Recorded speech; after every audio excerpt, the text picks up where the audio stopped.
Argument basics. We begin with some basic concepts about arguments.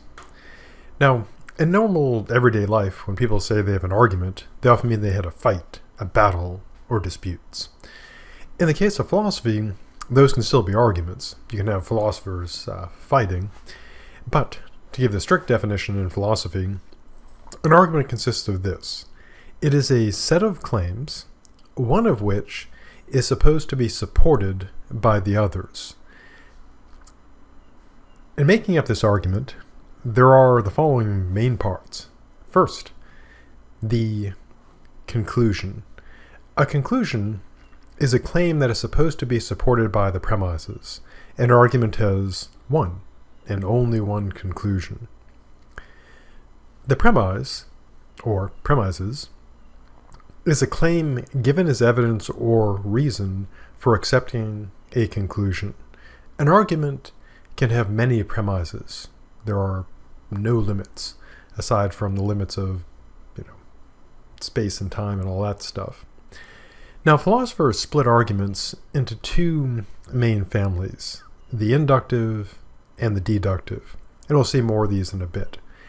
An inductive argument in philosophy is an argument in which the premises are intended to provide some degree of support, but less than complete support for the conclusion.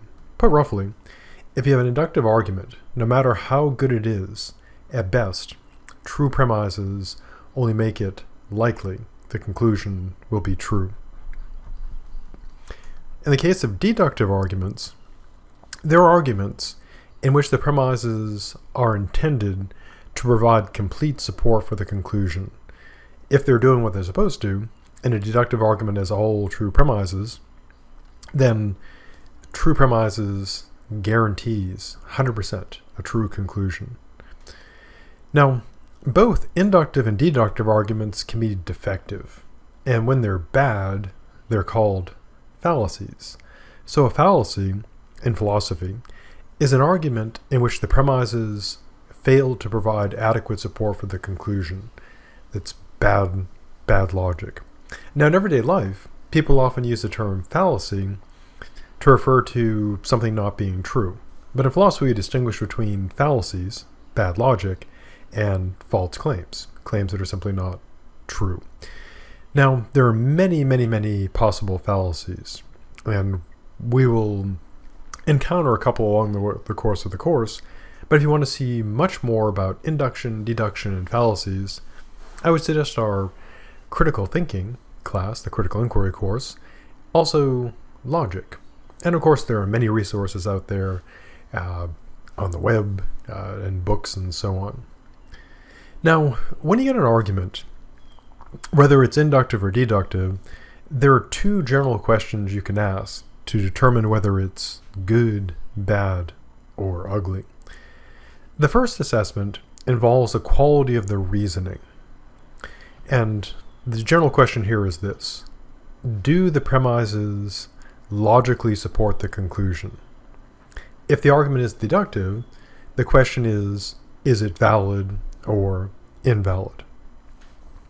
A valid argument is such that if the premises were true, then the conclusion must be true. An invalid argument is such that all the premises could be true and the conclusion false at the same time. Now, one thing that often throws people off about validity and invalidity is this. A valid argument has nothing to do with whether the premises really are true or not. And an invalid argument has nothing to do with whether the premises are false or not. You can have a valid argument in which everything is false. It may seem weird, but that's the way the logic can work. To use an analogy to kind of illustrate and explain that, you can think of deductive arguments as being like math. In fact, math is a form of deductive reasoning. And imagine you're doing some sort of, really painful word problem about two trains, heading towards a city, blah, blah, blah. Now, your reasoning can be good. Your math can be done correctly, even if you're just making all this stuff up. So your math can be good despite it being about imaginary trains in cities and so forth. So think of all those math tests you've taken in which you're doing word problems, etc. And all that stuff is just, made up. None of that is true. Yet your calculations can be correct or incorrect. Same with logic. You can have good reasoning about stuff that's not true. To use a quick example, consider the following argument. Premise 1. If Bill is a unicorn, then Bill's got a horn. Premise 2. Bill's a unicorn. Conclusion, Bill's got a horn. Now the reasoning is perfect, because if unicorns have horns and Bill's a unicorn, he's got to have a horn. But obviously there are no unicorns, and so Bill being a unicorn is false, and Bill the unicorn having a horn is also false. But that's okay, because the logic is fine, and one of the premises is false, and so that's okay. But the logic is still good.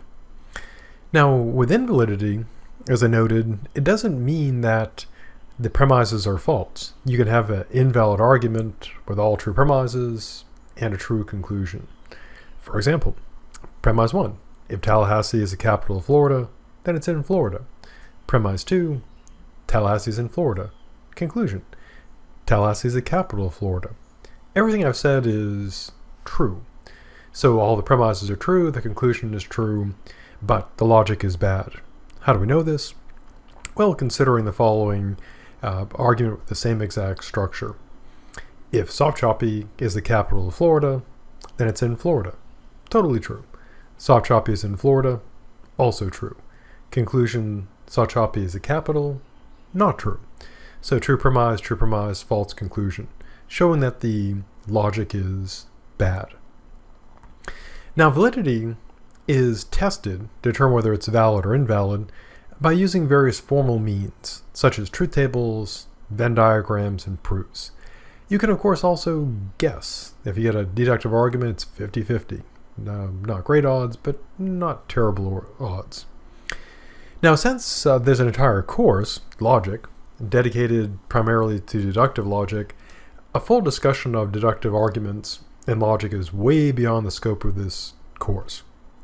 But I include it because when we talk about some of the philosophers we're going to look at, some of them use deductive methods, and I would be remiss to have a philosophy class where a person doesn't learn anything about very, very, very, very basic logic. Now, with inductive arguments, they're assessed not in terms of being valid or invalid, because technically speaking, every inductive argument is technically invalid, but it's not trying to be, so that's not a problem. To use kind of an analogy, all cars tend to be really bad as, say, submarines, outside of James Bond and science fiction. But it's not a defect in a car that it doesn't do well underwater, because even though it's a vehicle, like a submarine, it's not trying to do that. So inductive arguments are assessed not in terms of being valid or invalid, assessed in terms of being strong or weak. A strong inductive argument is such that if the premises were true, then the conclusion is likely to be true. A weak argument is such that if the premises were true, then the conclusion is not likely to be true. Now, how do we tell when you get a strong or weak inductive argument? Well, unlike deductive arguments, we can't bust out a truth table or a Venn diagram. What we have to do is assess them in terms of standards. To use an analogy, it's kind of like assessing Olympic figure skating or dressage. I learned about dressage when Mitt Romney was running for president long ago. And he owned a dressage horse, and I was thinking, what is that? And it turns out that dressage is essentially horse ballet. For real, you can Google that. And so when they're judging the sport of dressage, it's not like baseball where you score clear points by getting getting around the bases, or like football where for touchdowns. It's scored by assessing the performance of the horse. Likewise for things like figure skating and gymnastics, similar deal. And so inductive arguments are kind of like figure skating or gymnastics or dressage, whatever analogy you prefer. In that you assess them based on standards to see if they are strong or weak. And there can be some debate about whether they meet the standards or not, but the standards are pretty objective. So whenever you get something that you wonder isn't an argument or not, what you'd ask first is there a point? And the point gives you a potential conclusion. Then you'd ask, are there any reasons or evidence being offered? And if the answer is no, if you got no point, no evidence, no argument. If you got a point and you've got evidence or reasons, then you get an argument.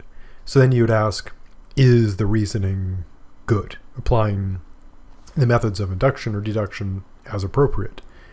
Once you've assessed the reasoning, the next question is, are the premises true, or at least plausible? So how do you test premises for plausibility? Well, some pretty rough basic methods are these. First, you'd match it up against your own observations, namely what you've seen. Now, if you take the critical thinking class, you'll learn that obviously our observations are not 100% reliable. But in general, if the conditions are good, etc., and you're not biased or otherwise not in a situation where you can judge well, then your observations are generally good. Second, the question is the claim in the premise consistent with your background knowledge and experience? Namely, what things you picked up over the years to see whether it matches that. If it does match it, plus. If it doesn't match it, minus. Last, you'd match the premise up against credible sources, such as experts, reference books, textbooks, etc. And especially these days, there's a great deal of debate over what is a credible source, but the idea is, of course, to match it against a credible source. Now, this is incredibly quick. As I mentioned, the entire course of critical inquiry spends its whole time essentially addressing these matters, like assessing reason and assessing premises. Likewise for logic class. So this is a super quick run through of those basics. Now, hopping briefly again to deductive arguments, here's a bit more about them. First, again, as we noted before, a deductive argument is an argument in which the premises are intended to provide complete support for the conclusion. The premises, put another way, are offered as evidence that the conclusion must be true. And people often say this, that the conclusion is not supposed to go beyond the premises. And one way to look at it is, and this is sometimes disputed, but whatever you have in your conclusion is already in your premises. For example, here's a pretty basic deductive argument, my day of the week argument. If today is Monday, then tomorrow is Tuesday. Premise 2, today is Monday. Conclusion, tomorrow is Tuesday. And as you can see from that example, there's not a huge leap from the premises to the conclusion. In fact, there's no leap at all. You can directly read the conclusion off the premises. Now, in terms of how they're used, they're often used as a logical frame to present points established in other typically inductive arguments. For example, suppose someone is having a debate about, in the context of aesthetics and ethics, about sexist art and arguing that it's a bad thing. Well, someone might argue that sexist art is harmful, and they might build an argument using that claim and build as a premise, if sexist art is harmful, it should be censored.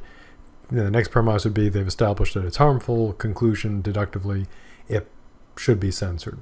And so it's a very useful frame for reasoning, because if you have a valid deductive argument, the reasoning is perfect.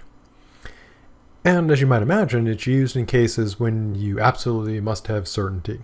And a bit of a look to the future, when we look at our good dead friend René Descartes, he hoped to use deductive logic and begin with premises that were just known to be true, just by the light of natural reason, as he claimed. And if you put premises that you know with absolute certainty to be true into an argument you know to be absolutely certainly valid, then you'd get a definitely true conclusion. So what's a bit more about how you'd tell if you've got a good, bad, or ugly deductive argument, or more formally, whether you've got a valid one or an invalid one. Well, one method, which is kind of a bit informal, is the analogy method. Any argument that has the same form as a valid argument is valid, because it's a purely structural feature. To use an analogy, if you have an equation in mathematics, and if it's a correct equation for, say, calculating a mortgage, or an equation for calculating like density, or volume, then it's always going to work. Same with a deductive argument. If it's a valid deductive argument, any argument with that same form is going to be valid. Also, if you take the critical thinking class or the logic class, you get to see truth tables, some Venn diagrams, and depending on which logic class you take, you'd probably see some proofs as well. So when you assess them, these deductive arguments, again, kind of the first stage is it valid or invalid? Now, if it's valid, as I noted before, it's an argument such that if all the premises are true, then the conclusion must be true. And again, it's conditional.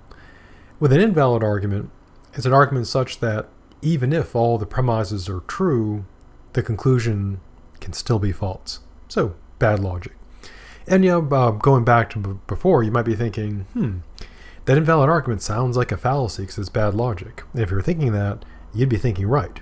Invalid arguments, the ones that are deductive, are all what are called formal fallacies, bad logic. So what if you've got a valid argument and the premises are all true? Well, then you get the super platinum standard of logic, which is a sound argument, which just means the argument is valid and it's got all true premises, which means it gets, for free, I would suppose, a true conclusion. So if you somehow knew that an argument was sound, you would know the reasoning was valid, perfect. You'd also know all the premises were true, and also know the conclusion is true.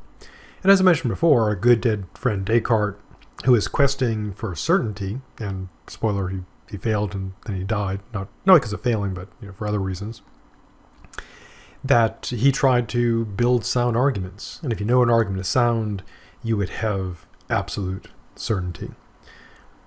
Now, unsound, an argument can go unsound in a couple ways. One way is it's invalid. If it's invalid, it's unsound because it's not valid. If it has one or more false premises, it's gonna be invalid because, if it has one or more false premises, it's gonna be unsound. If it's both invalid and has one or more false premises, also unsound. So there's lots of ways to go unsound.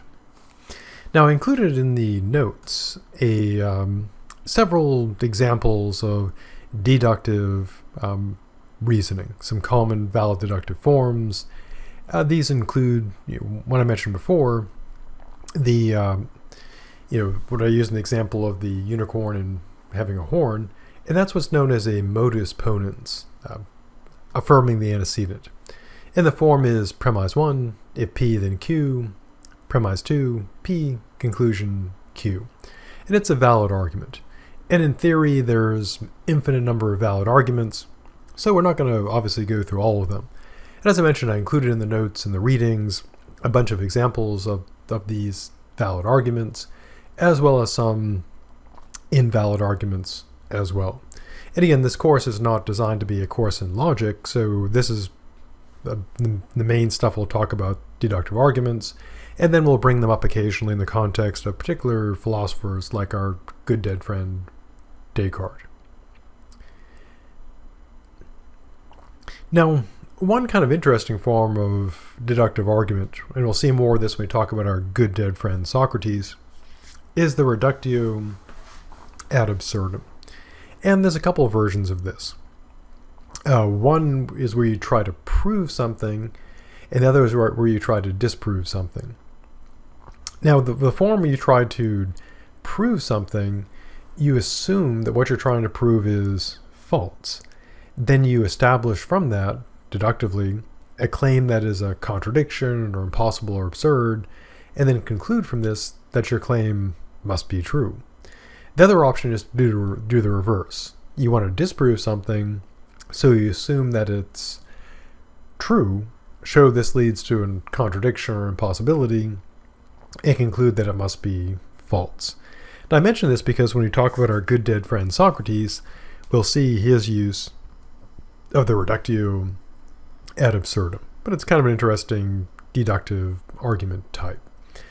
So that concludes our run through of the very, very basics of deductive arguments. And we'll mention them a bit more in the particular context with particular philosophers, but that's pretty much it. Again, if you want to see more of deductive reasoning, there is the critical inquiry course and the logic course. So now, what about the inductive arguments? Well, glad you asked. Inductive arguments, as we saw, are the following. They're arguments, so they get premises and a conclusion, and the way you find their conclusions, you ask, what's the point? And the way you find their premises, you ask, what is the evidence being offered, if any, for the conclusion? Now, as I mentioned before, the definition is this. An inductive argument is an argument in which the premises are intended to provide some degree of support, but less than complete, for the conclusion. The premises are offered as evidence that the conclusion is likely to be true. Not guaranteed to be true, but likely to be true. The way this is often described is that the conclusion goes beyond the premises. It's sometimes called the inductive leap, because you've got the things you've observed or know about, and you're jumping or leaping to those that you've not observed or don't know about. To use a quick informal example, a survey is a good example of inductive reasoning, because what you're doing is you're pulling out a sample from the whole population and you're asking them a question about something you want to know about, like how they're going to vote in an upcoming election. And then you extend the results of your survey back to the whole population. But you're making a leap because you have the people you've surveyed, some number of them, and then you're jumping to the whole population. So if you survey, say 20 people, and you're talking about a presidential election, you probably wouldn't have a lot of faith in that sample because it's pretty small, and rightly so because it's pretty small.